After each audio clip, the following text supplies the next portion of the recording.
Have you felt it lately? That strange kind of exhaustion that isn't really about your body, but about your mind. The constant noise, the constant decisions, the constant feeling that life is asking you to be everywhere at once, and somehow still be calm, focused, disciplined, and on top of it. Because that's the modern condition for a lot of people. You wake up and you're already behind. Not because you did something wrong, but because the world is loud and your attention is being pulled in 10 directions before you even fully become yourself for the day. And in that kind of environment, you start craving complexity. You start believing you need a new system, a new plan, a new secret, a new breakthrough just to feel stable again. But here's the truth I want to offer you at the start of this episode. The thing most people don't want to hear because it sounds too simple. The life you want in 2026 probably won't come from a dramatic reinvention. It will come from quiet habits you can repeat when you're tired, from small disciplines that don't need motivation, from choices so simple they almost feel boring, and that's exactly why they work. That's where Stoicism becomes something real, not a philosophy class, not ancient quotes for Instagram, a practical operating system for your mind, a way to move through pressure without breaking, a way to stay steady in a world that benefits when you're scattered. And the reason it has survived for centuries, from Epictetus teaching in Nicopolis to Marcus Aurelius writing to himself on campaign near the Danube frontier in the 2nd century, is because it doesn't ask you to become superhuman. It asks you to become consistent. And I'm going to make you a promise right now. What we're doing in this episode is not complicated. It's not trendy. It's not designed to impress anyone. These are 10 simple Stoic habits that can quietly transform you across a year. If you treat them as non-negotiable, the way you treat brushing your teeth, the way you treat getting dressed, the way you treat showing up for work, even when you don't feel like it. Think of 2026 not as a year where you loudly announce a new identity, but as a year where you become someone different in silence, where your thinking gets cleaner, your reactions get slower, your self-respect gets stronger, and your life starts to follow that inner order almost inevitably, because the outside always catches up to the inside. So as you listen, don't try to grab all 10 habits like a desperate person grabbing tools in the dark. Just listen for the one that makes you uncomfortable, the one that you resist a little, the one your mind wants to argue with, because that one is probably the doorway. And by the end, you won't need a new personality. You'll just need one habit you'll actually keep when the day tries to pull you back into the old you. Habit 1. Control the first thought. Have you ever noticed how fast your mind writes a story before you even realize you picked up the pen? Something happens. Someone looks at you a certain way. A message comes in late. You wake up with a heavy feeling. You hear one sentence that hits your ego, and instantly your brain offers you an interpretation, like it's doing you a favor. They don't respect me. This is going to be a bad day. I'm behind. I'm not enough. And the scary part is not that the thought appears. The scary part is how quickly we treat it like truth. The Stoics were obsessed with this moment because they understood something most people never train. Your first thought is often not you. It's the automatic reflex. It's the old program. It's the nervous system trying to protect you. And if you let that first thought become your verdict, your whole day becomes a reaction to an assumption. Epictetus called these first impressions appearances. They show up uninvited, and his point was simple and ruthless. You don't control what appears, but you do control what you accept. You can let the thought enter without letting it sit on the throne. This habit is about one skill: separating the automatic reaction from the conscious judgment. You stop living as if your first interpretation is the only interpretation. You build a pause, small, almost invisible, where you ask, is this true, or is this just my mind trying to feel safe? Marcus Aurelius practiced this like a daily discipline because as emperor, a single unexamined impression could turn into cruelty, paranoia, or ego. So he trained himself to slow down the meaning-making, to see the event, then choose the meaning. Because perception shapes experience, not as a motivational phrase, literally. Your frame becomes your mood becomes your behavior becomes your life. So here's what controlling the first thought looks like in real life. You wake up and your brain says, "Today is going to be exhausting." Instead of arguing, you pause and translate it into something cleaner. "I feel tired." That's not a prophecy. You receive criticism and your mind says, "They're attacking me."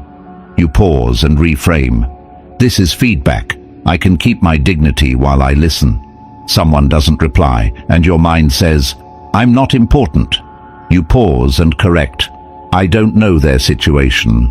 I'm not going to create pain from guessing." Notice what we're doing. We're not pretending. We're not forcing optimism. We're removing distortion. Because distortion is what steals clarity. And you don't need a long meditation session for this. You need a micro pause, a single breath, a small internal checkpoint. Epictetus would suggest you speak to the impression like you're stopping someone at the door. "Hold on. Let me see who you are." That's the habit. You don't slam the door on the thought. You don't let it run the house either. Here's a practical way to install this habit without drama. Choose one phrase you will use as a mental break. Something simple enough to survive stress. Not a speech, just a switch. It could be, "That's an impression," or "Check the story," or "Facts first." The exact words don't matter. What matters is that you use the phrase to create space before you interpret. And once you create that space, ask one question: what are the facts I actually know? Because facts calm the mind. Facts shrink fear. Facts expose exaggeration. Most anxiety is a story running ahead of evidence. Most anger is a meaning you assigned too quickly. Facts bring you back.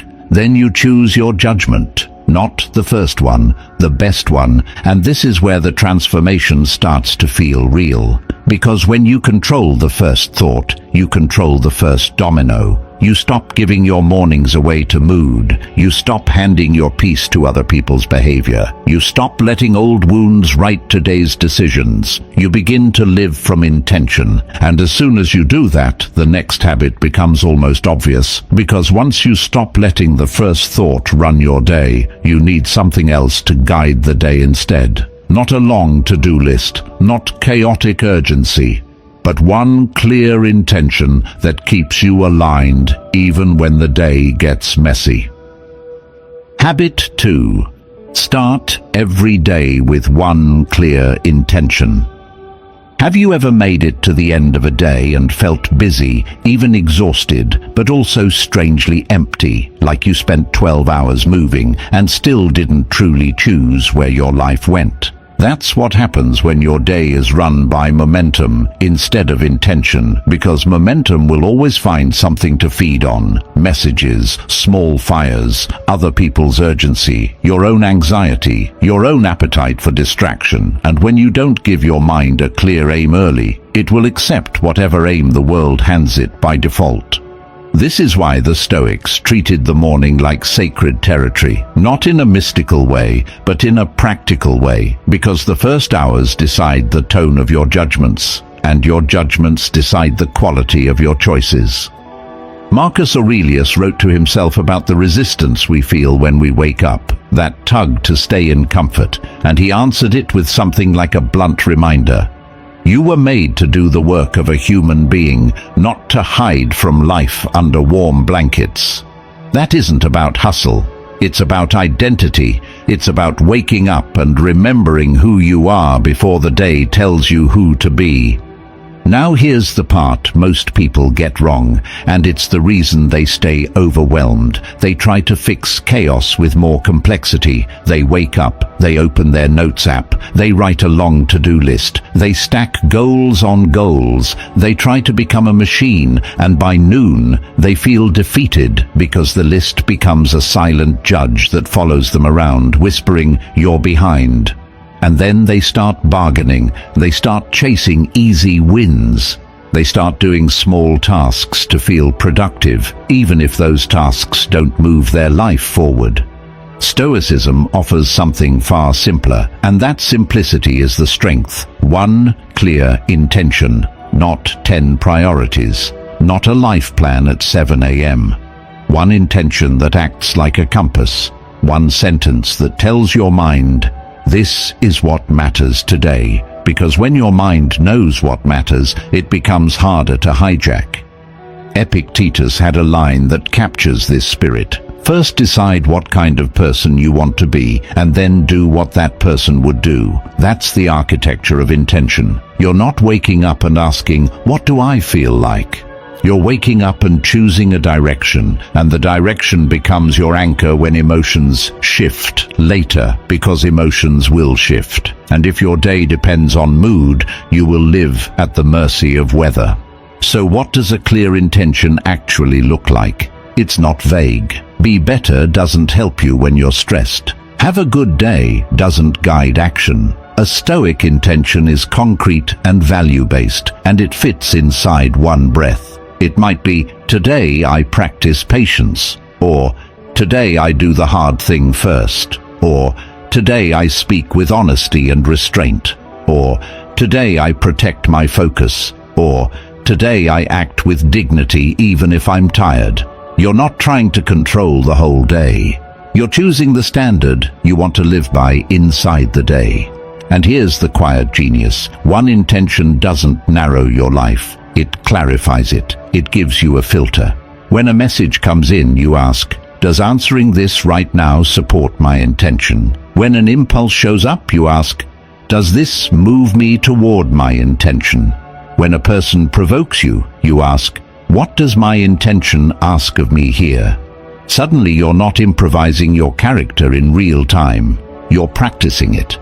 Seneca warned about how life is long enough if you don't waste it, and part of waste is not just time, it's attention scattered across trivial things, so a single intention is a way of reclaiming your attention before it gets spent like loose change. It's you deciding you won't be mentally available to everything, because being available to everything means being devoted to nothing. Now, let's make this practical in a way you can actually live with, because the world will test this habit within minutes. The first test is the phone. The phone is not neutral. It is a machine that specializes in stealing intentions. The moment you open it, you invite other people's priorities into your morning. News, opinions, drama, requests, comparison, the subtle pressure to respond, the subtle feeling that you're already late, already behind, already failing. So if you want one clear intention, you need one small boundary. Don't let the world speak first. Let your intention speak first, even if it's 30 seconds, even if it's one breath while the coffee is brewing. You give yourself the first word. The second test is your own mind, because your mind will try to turn intention into perfection. It will say, if I choose a priority, I must finish everything. No, this is not a contract for flawless performance. This is a compass. A compass doesn't guarantee smooth roads. It simply keeps you from walking in circles. So here's a simple way to choose your intention that avoids overthinking. Ask, what is the one thing that, if I did it today, would make me respect myself tonight? That question cuts through noise. It doesn't ask what would impress people. It asks what would build self-trust. And self-trust is where discipline grows. Then add the Stoic layer. Connect that one thing to a value. If the one thing is a difficult conversation, the value might be courage. If the one thing is deep work, the value might be focus and integrity. If the one thing is exercise, the value might be self-respect. If the one thing is saying no, the value might be boundaries and honesty. Now your intention isn't just a task, it's character training. And here's the part that makes this habit transform you over a year. The intention becomes the way you return, because you will drift. Everyone drifts. You'll get pulled into small distractions. You'll get emotionally triggered. You'll lose an hour to something pointless. You'll have moments where you don't recognize yourself. The difference in 2026 is not that you never drift. The difference is how fast you come back. So build a simple return rule. If you notice you're drifting, then you return to your intention in the smallest possible way. Not with guilt, not with self-attack, with calm correction. If your intention was patience and you snapped, you return by softening your next sentence. If your intention was focus and you got distracted, you return by doing 10 minutes of clean work. If your intention was courage and you avoided, you return by taking one small step toward the thing you're resisting. This is how the habit compounds. You stop demanding perfect days and start building reliable direction. And over time, something subtle changes. Your days stop feeling like accidental storms you survive. They start feeling like chosen training sessions. You become less dramatic, less reactive, less easily pulled into other people's urgency, because you wake up with an inner mission that doesn't need applause. Marcus Aurelius once wrote a reminder to himself that tranquility comes from doing less, but doing what matters, doing what is essential. That is the spirit of this habit. One clear intention is not a productivity hack. It is a way of living with fewer inner contradictions, a way of making decisions that match your values, not your impulses. So tomorrow morning, before the world touches you, choose one intention that makes you proud, not loudly, not for show, but quietly, like a man placing his hand back on the wheel. And once you can do that, once you can aim your day with one sentence, the next habit becomes a natural progression, because now you're ready to train something deeper than planning. You're ready to train discomfort itself, on purpose, in small daily doses, until your discipline stops depending on comfort at all. Habit 3. Voluntary discomfort. Daily, small. Have you ever noticed how the moment life gets slightly uncomfortable, your mind starts negotiating like a lawyer, suddenly creative, suddenly persuasive, suddenly full of reasonable excuses? And if you're honest, you can feel how quickly that negotiation turns into a pattern, and that pattern quietly becomes a personality. This is one of the deepest Stoic insights you can bring into 2026. Discipline is not built by waiting for comfort. Discipline is built by practicing discomfort on purpose, in small, controllable doses, until your nervous system stops treating discomfort like an emergency.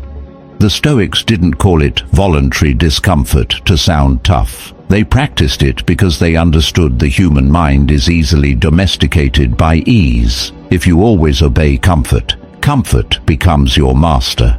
If you always avoid discomfort, discomfort becomes your fear. And when discomfort becomes your fear, you don't just avoid pain, you avoid growth, you avoid truth. You avoid hard conversations. You avoid the work that would change your life.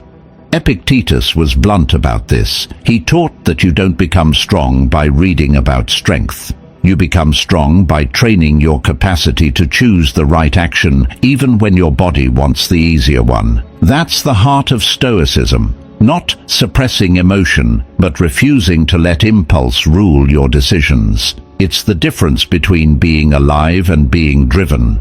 And what's beautiful here is how small it can be. Most people think discomfort training has to be dramatic, ice baths, extreme workouts, harsh routines. But the Stoics were not chasing aesthetics, they were chasing freedom. The goal is not suffering, the goal is self-command. The goal is to look at your own impulses and say calmly, I hear you, and I'm still choosing. Seneca wrote about practicing poverty at times, living simply, eating modestly, reminding himself that he could endure less. Not because he wanted to live miserably, but because he wanted to remove fear. He didn't want his happiness held hostage by external comfort. He wanted to know, in his bones, that if life took something away, he would still be himself. That's what voluntary discomfort gives you, the quiet confidence that you can handle life. So, let's bring this down to reality, the everyday kind.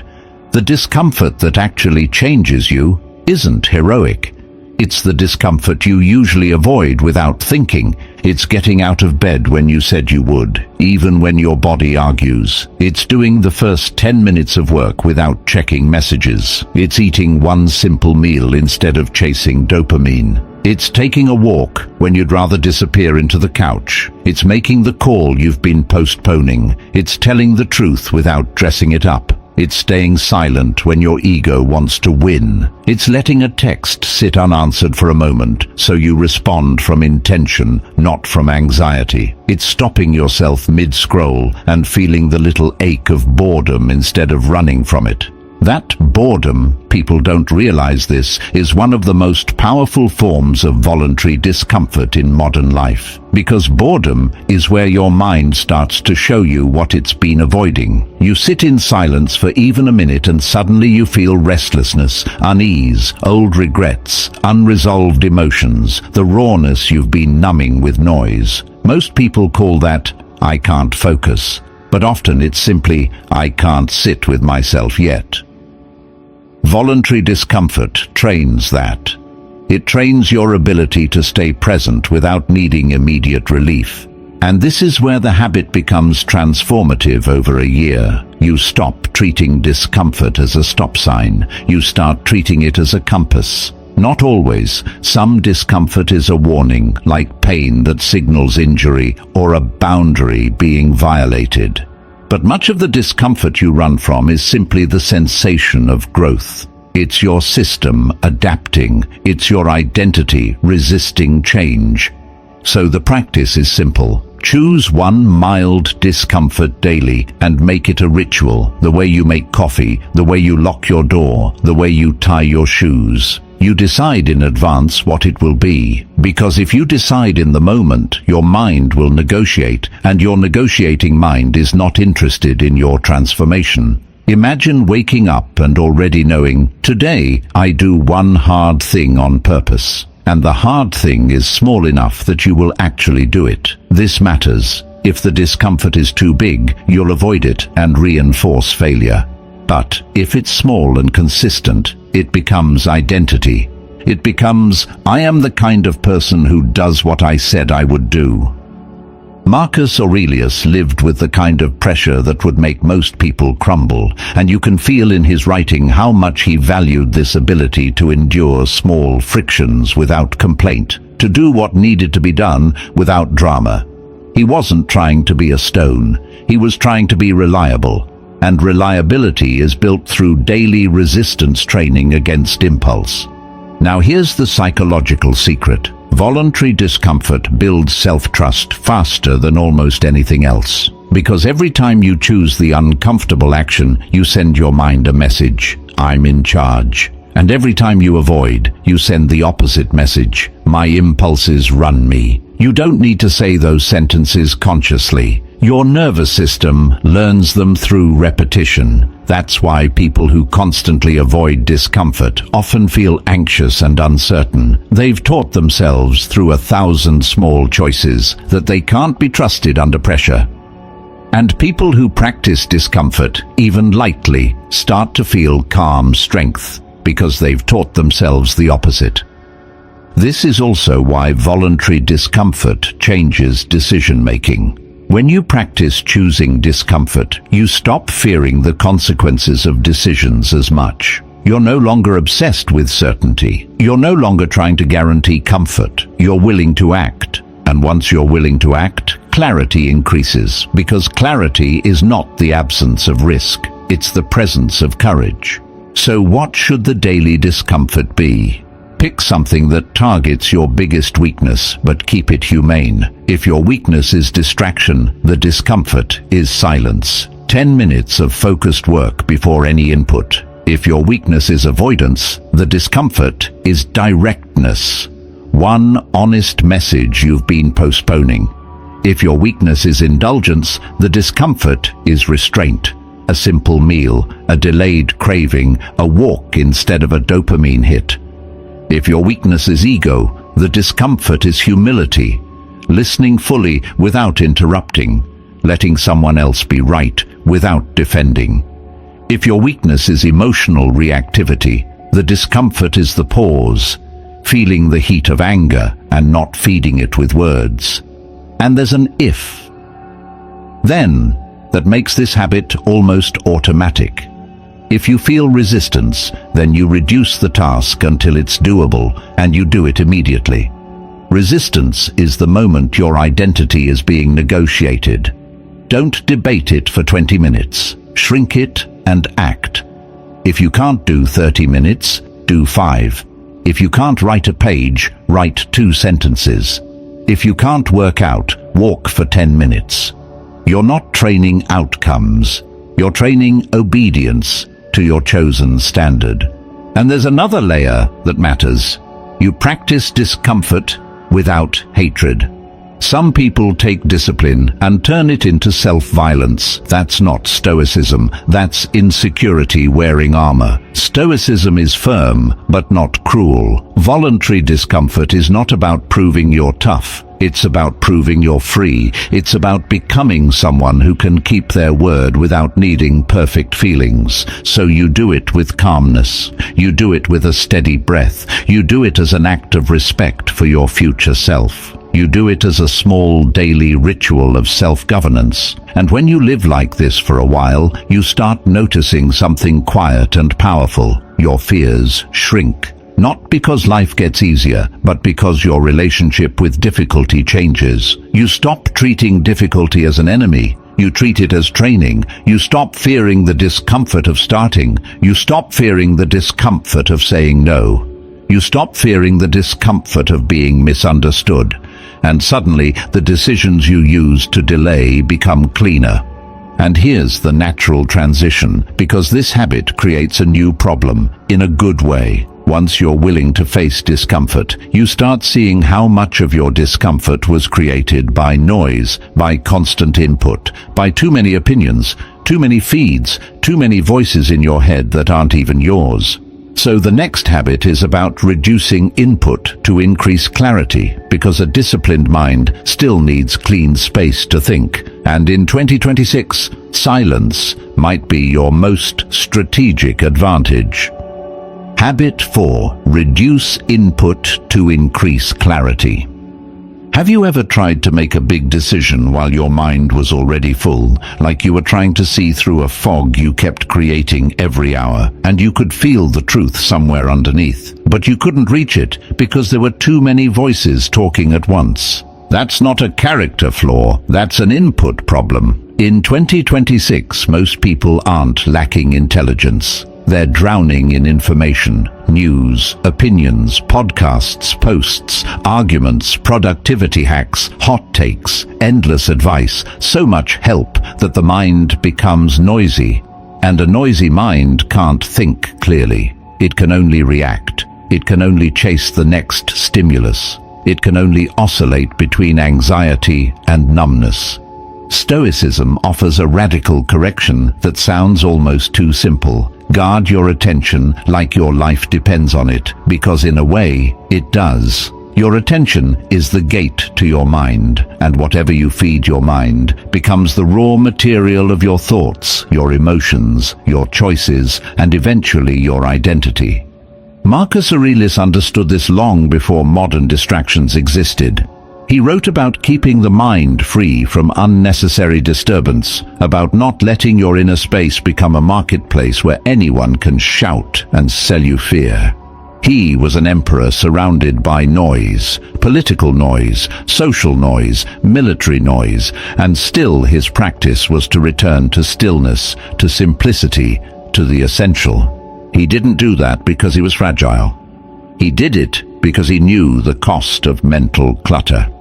And Seneca, maybe more than any Stoic, spoke about the danger of being scattered. He warned about being everywhere, about tasting many things, but digesting nothing. He understood that constant exposure to new inputs can feel like growth while actually weakening the mind, because growth requires assimilation. It requires digestion, and digestion requires silence. Here's the mistake most people make. They assume more input equals better decisions. They think, if I just read more, listen more, research more, I'll finally be sure. But the mind doesn't become clear by accumulating. It becomes clear by subtracting. It becomes clear when you remove what is non-essential until the essential becomes visible. And this is where Stoicism feels like a practical operating system. It doesn't ask you to become ignorant. It asks you to become selective. It asks you to stop letting random information decide your emotional state. It asks you to stop treating every headline, every opinion, every trend as something you must process.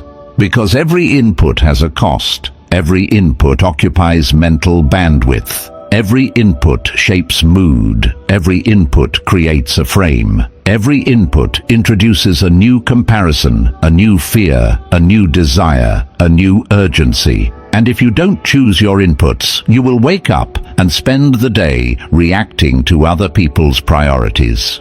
So let's name the real enemy here, not information, but overload. Overload turns wisdom into confusion. It makes you second guess. It makes you anxious. It makes you indecisive. It makes you feel like you're always missing something. And that feeling, I'm missing something, is exactly what the modern attention economy sells. It wants you restless. It wants you searching. It wants you consuming. Because a content-fed mind is profitable, but a clear mind is dangerous to that system. A clear mind buys less, reacts less, panics less, scrolls less, argues less. And most importantly, a clear mind makes decisions based on values, not on whatever is trending. That's why reducing input is not just self-help, it's sovereignty. So, what does this habit look like in daily life? In a way you can actually maintain. It starts with one principle. Stop letting your day begin with other people's noise, because the first hour sets the baseline. If you start your morning by opening your phone and consuming a flood of content, you've already surrendered your attention before you've even chosen your intention. You've already allowed the world to decide what you should care about. That creates a subtle internal chaos that follows you all day, and you wonder why you can't focus, why you feel mentally tired, why you can't decide. It's because you started your day with a crowded mind. So one simple rule can change everything. No input before you produce something. Produce could mean a few minutes of thinking, a journal line, a workout, a walk, a prayer, a plan, deep work, anything that says, I moved my life forward before I consumed someone else's life. This one rule flips the power dynamic. It makes you the author of your day instead of the audience of your day. Then you take the next step. You create input boundaries. Not extreme, not dramatic, clean. Think of your mind like a room. You wouldn't invite 10 strangers in to shout at you while you try to make a decision. But that's exactly what you do when you scroll through endless opinions, endless advice, endless outrage. So you choose who gets access. Maybe you limit news to once per day at a specific time. Maybe you unfollow accounts that spike your anxiety or your envy. Maybe you cut out content that's mostly outrage disguised as awareness. Maybe you stop listening to podcasts all day and leave some silence. Maybe you stop checking messages every 5 minutes. These are not small changes. These are identity changes. Because your environment is your mind's diet. And clarity is a dietary outcome. Now let's connect this directly to Stoic practice. Epictetus taught that impressions hit you constantly, and your job is to examine them. But here's a modern twist. In a world of unlimited content, you are bombarding yourself with impressions at a volume the Stoics never had to face. You are feeding yourself hundreds, sometimes thousands of impressions per day. And then you wonder why your mind feels restless. It's like trying to keep a lake calm while you keep throwing stones into it. Reducing input is how you stop throwing stones. And the moment you do, something uncomfortable appears. Silence. Silence is where many people panic. Silence is where you feel the cravings. Silence is where you feel the unresolved emotions. Silence is where you hear your own doubts. That's why most people avoid it. But this is exactly why you need it. Because if you can't sit in silence, you can't hear your own judgment. And if you can't hear your own judgment, you'll keep borrowing judgments from the crowd. So here's the real habit. Schedule silence as a strategic advantage, not as a vibe. As a tool. 10 minutes of silence per day. No phone, no audio, no stimulation, just you and your mind. At first it feels boring, then it feels uncomfortable, then it starts to feel like power, because you begin to notice your own thoughts clearly. You notice what's actually bothering you. You notice what you've been avoiding. You notice what matters. That's clarity. Seneca would approve of this because he believed reflection is what turns experience into wisdom. Without reflection, experience is just events. With reflection, events become lessons. Silence gives you reflection. Now let's add one more practical element. Reduce the number of voices you consult before decisions. This is a big one. Many people are not unclear because they can't decide. They're unclear because they've outsourced their judgment to too many sources. They ask 10 friends, they watch 15 videos, they read 20 opinions. And each voice adds a new fear, a new angle, a new doubt. Then they feel responsible because they did research, but they're actually more confused than before. A Stoic would ask, what is your standard? What is your value? What is in your control? What kind of person do you want to be? Then they would decide based on that, not based on consensus. So a simple rule: for important decisions, choose at most 2 trusted sources and then return to your own judgment. You're not trying to be stubborn, you're trying to be clear. And here's an if-then that makes this habit actionable. If you notice mental fog, then reduce input for the next 2 hours. No new content, no new opinions, no new feeds. Just act on what you already know. Because fog is often not a lack of information. It's too much information.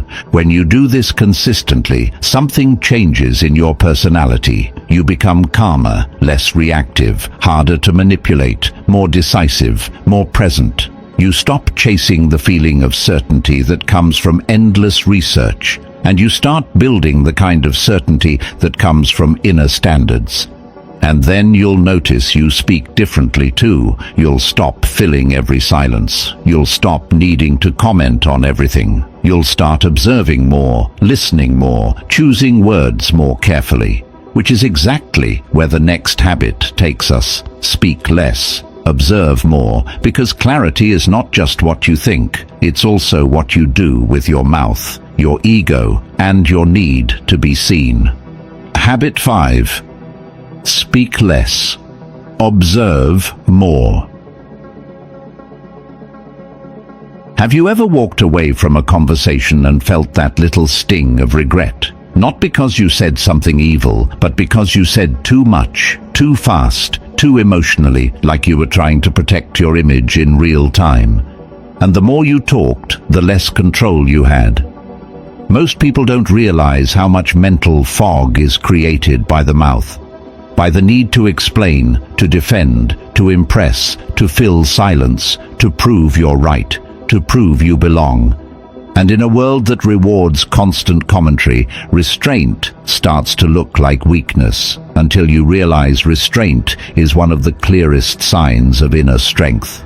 The Stoics treated speech as something sacred, not because they were quiet people by nature, but because they understood that words are not neutral. Words are commitments. Words shape identity. Words escalate conflict. Words reveal your inner state. And when you speak without restraint, you often give away your sovereignty before you even notice.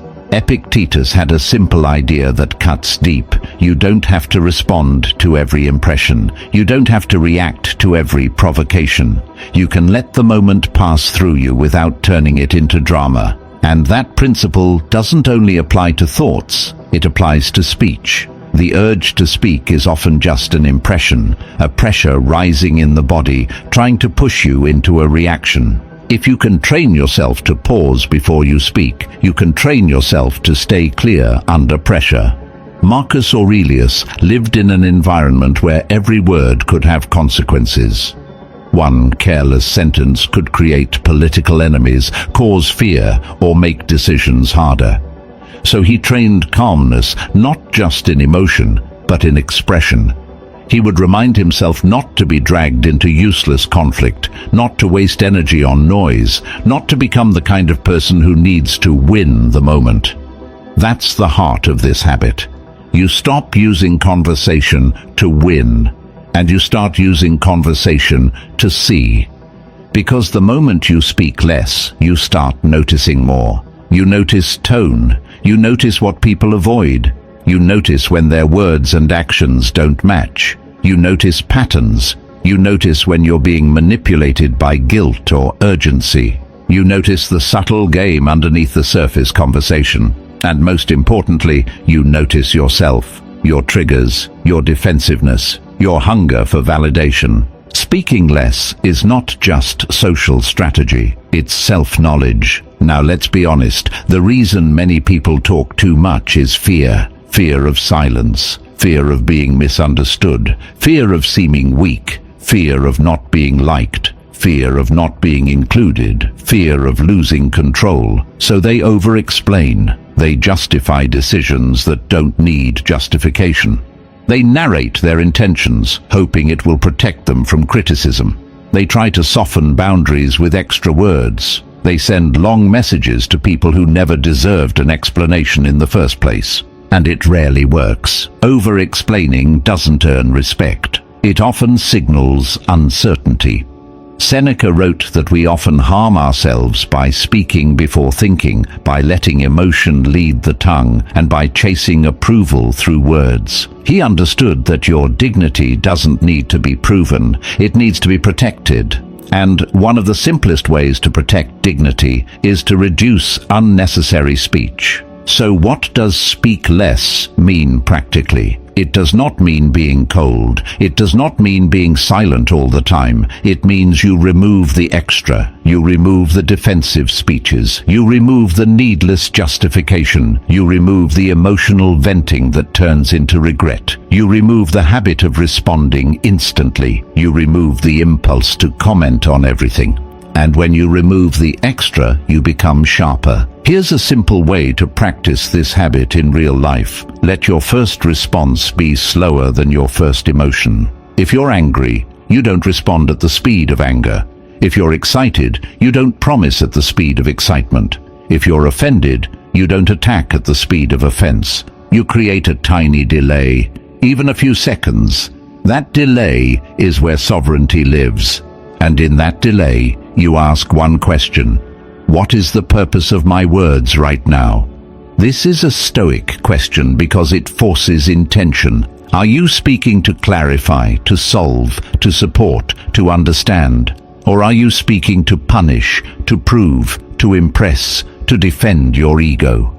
Most people don't ask this. They just speak. And then they wonder why conversations leave them drained, why conflict escalates, why relationships feel unstable. It's because their words are being driven by impulse, not purpose. So practice speaking with purpose. If your words do not improve the moment, through truth, through calm, through clarity, consider silence, not as avoidance, as discipline. Now let's go deeper into observe more, because this is where your decision-making transforms. When you stop filling every silence, you start collecting data. You see how people respond when you don't chase them. You see who respects your boundaries when you don't over-explain them. You see who only likes you when you perform. You see who listens versus who waits for their turn to talk. You see who becomes aggressive when they can't control you with guilt. This observation gives you clarity, and clarity gives you power. Most people miss this because they're always talking, they're always revealing, they're always showing their hand, they're always trying to control the narrative. But the person who can be calm and quiet in conversation becomes hard to manipulate, because manipulation often relies on getting you to react quickly, to explain, to defend, to doubt yourself. When you observe more, you become strategic without being cruel. You start hearing what is not said. You start noticing patterns of respect and disrespect. You start recognizing emotional bait. You start seeing whether a relationship is built on mutual care or on control. And once you see these things, your decisions become cleaner. Who you trust, what you tolerate, where you invest your time. Now, an important warning: this habit is not about becoming mysterious or playing games. It's about reducing ego, because the ego loves to speak. It loves to announce. It loves to prove. It loves to be seen. And ego-driven speech is often what ruins relationships and opportunities. You say something to win the moment, and you lose the bigger picture. You correct someone publicly and create an enemy. You overpromise and become unreliable. You talk about your plans too early and drain your motivation. You vent and accidentally reveal weakness to someone who doesn't care. The Stoics would call this lack of self-control, not in a moralistic way, in a practical way. They would say, if your mouth is untrained, your life will be chaotic. So the training becomes simple and daily. Choose one conversation per day where your goal is to listen more than you speak. Ask better questions. Let the other person reveal themselves. Resist the urge to impress. Resist the urge to rescue. Resist the urge to fill silence. Just observe. And when you do speak, keep it clean. Shorter sentences, clear boundaries, fewer explanations, more calm. A powerful example is boundaries. Instead of saying, "I'm sorry, I just have a lot going on, and I don't think I can, but maybe later," you say, "I can't do that." And then you stop. You let the silence sit. You let your boundary be real without decorating it. That's self-respect. And here's an if-then that makes it actionable. If you feel the urge to over-explain, then cut your message in half and send the shorter version. You'll be shocked how often the shorter version is the stronger one. Now, why does this transform you across a year? Because it changes your identity from reactive to composed. You stop leaking energy. You stop creating unnecessary conflict. You stop giving your time to pointless arguments. You stop trying to control how people see you. You become more comfortable with being misunderstood by the wrong people because you're no longer performing for everyone. And once you have that composure, the next habit becomes natural, because you'll start seeing how much suffering comes not from what happens, but from resisting what happens, negotiating with reality, wishing it were different, arguing with facts. So next, we go to the Stoic habit that turns chaos into calm faster than almost anything, except what you can't control, immediately. Habit 6. Accept what you can't control, immediately. Have you ever noticed how much of your exhaustion comes not from what happened, but from the part of you that keeps arguing with what happened? You get delayed and you replay the injustice. Someone disappoints you and you keep negotiating with the version of them you wish existed. A plan collapses and you mentally fight the fact that it collapsed.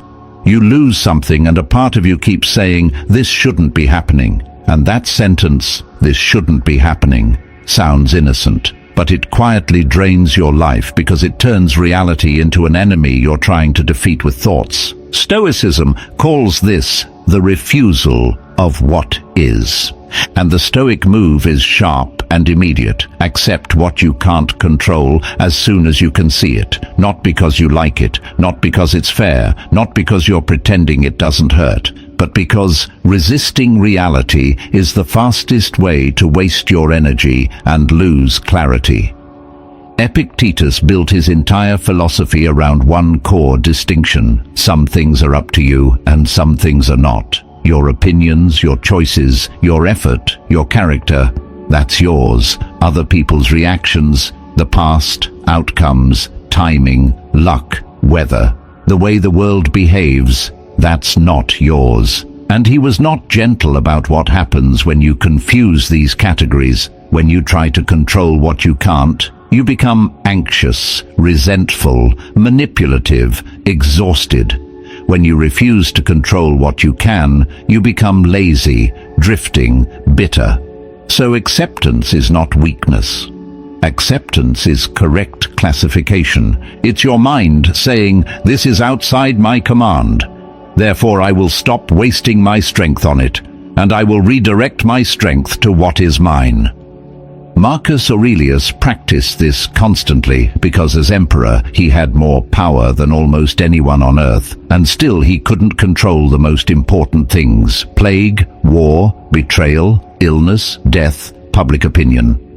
And what you feel in his writing is a man repeatedly reminding himself not to demand that life be different, but to meet life as it is with reason and dignity. He would tell himself, the impediment to action advances action. What stands in the way becomes the way. That is a form of acceptance so strong it turns obstacles into fuel, not because obstacles are good, but because they are real, and reality is what you work with. Now, what does accept immediately actually mean in your day-to-day life? It doesn't mean you don't feel emotion. It means you stop feeding the emotion with mental resistance. There's a difference between pain and resistance. Pain is the sting of the event. Resistance is the story that says, "This should not be happening to me." Pain might be unavoidable. Resistance is optional, and resistance often lasts longer than the pain itself. Resistance keeps the wound open. Seneca wrote about how much suffering comes from our judgments and our anticipation, and one of the most practical interpretations of that is this: you don't just suffer the event, you suffer the argument with the event. You suffer the replay, you suffer the fantasy of how it should have gone, you suffer the desire to punish reality for not cooperating. So the habit is to drop the argument early. The moment you recognize something is out of your control, you label it, accept it, and move your mind to response. Not later, now. Because if you wait, your mind will build a whole emotional city around the problem. And once it does, your decision-making gets distorted. You'll send the wrong message. You'll say the harsh thing. You'll make the impulsive purchase. You'll sabotage the day out of frustration. You'll treat people badly because you're angry at the universe. Acceptance protects you from becoming someone you don't respect. So here's a simple internal script you can use. When something happens that you can't control, say, "Okay, this is here." That's it. Not, "I'm fine." Not, "Everything is great." Just, "This is here." Then ask the Stoic follow-up. What is mine to do now? That question is like a knife that cuts through emotional fog. It forces you out of complaint and into agency. It forces you out of passive suffering and into active character. It reminds you that you always have a move, not always a move you like, but a move.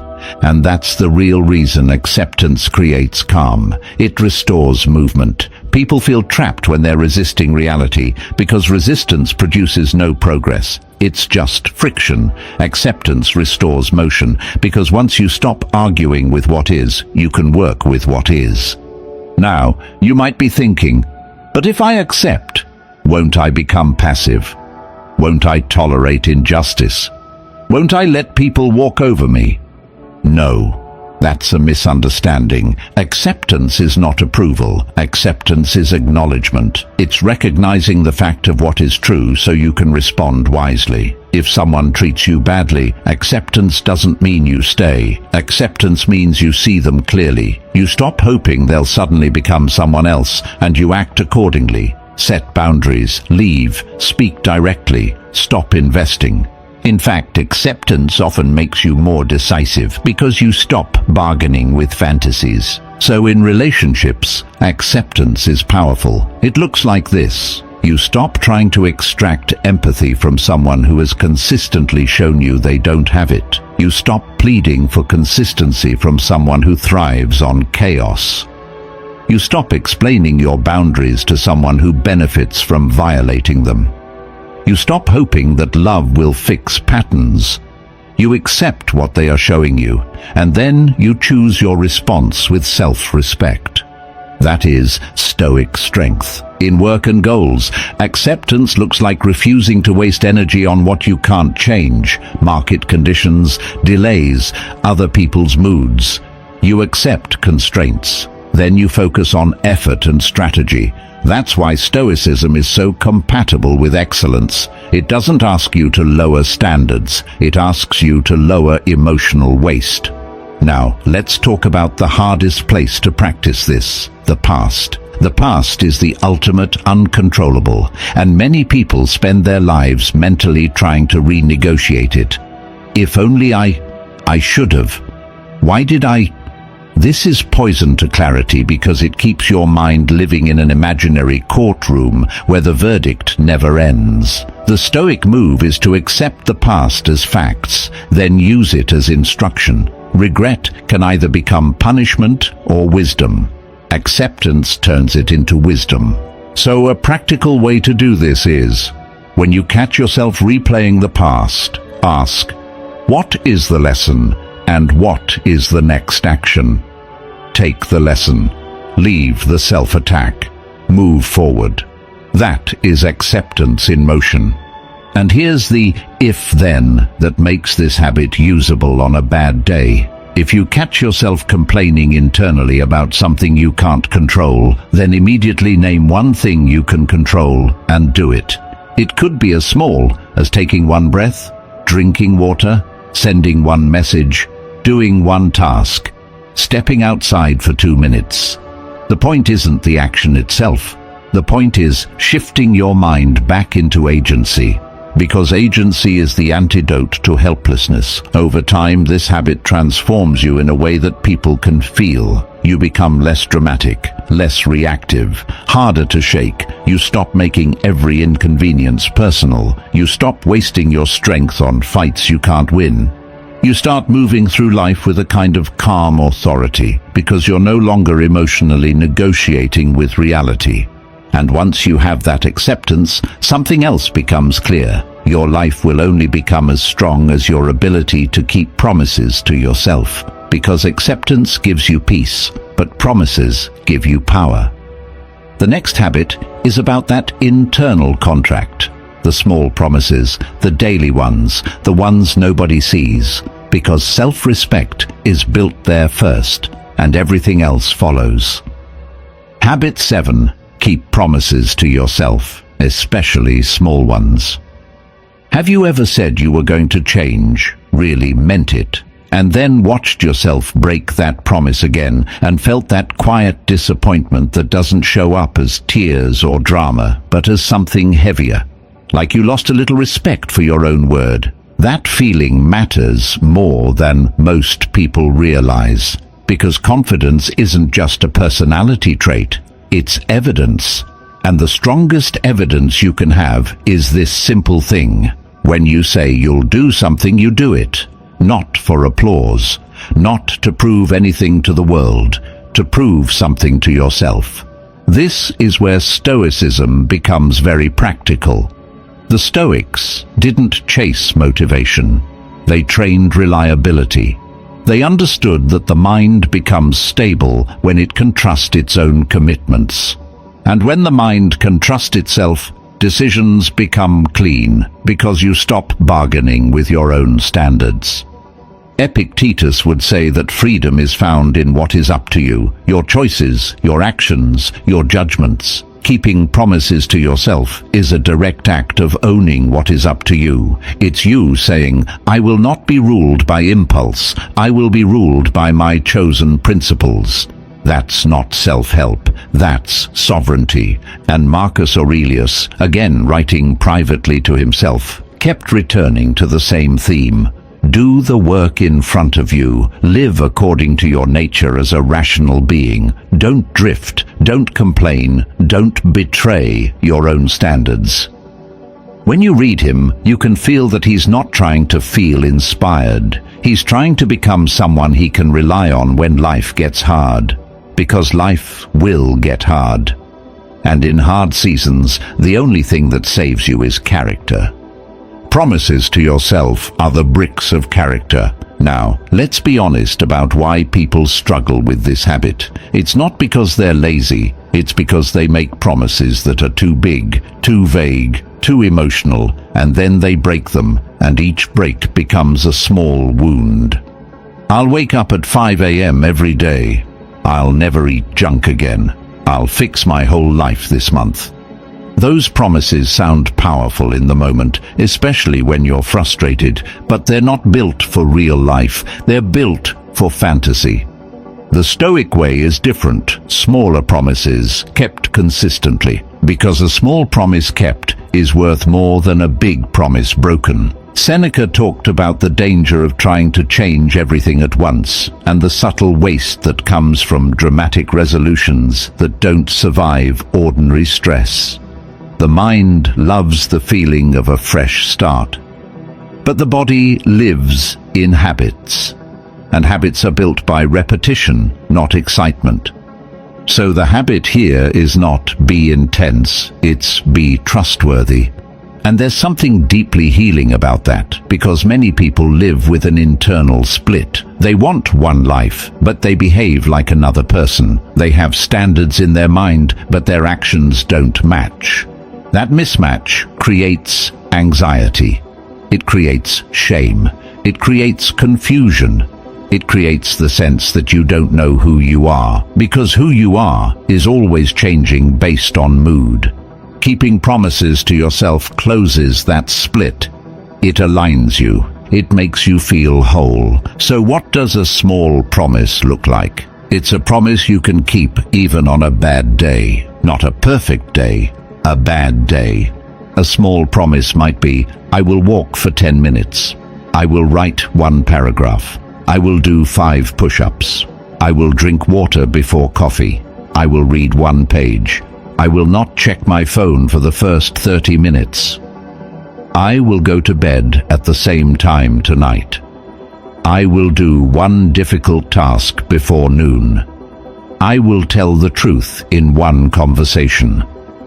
These are not glamorous, but they are powerful because they build the one thing most people are missing: internal trust. And internal trust changes everything.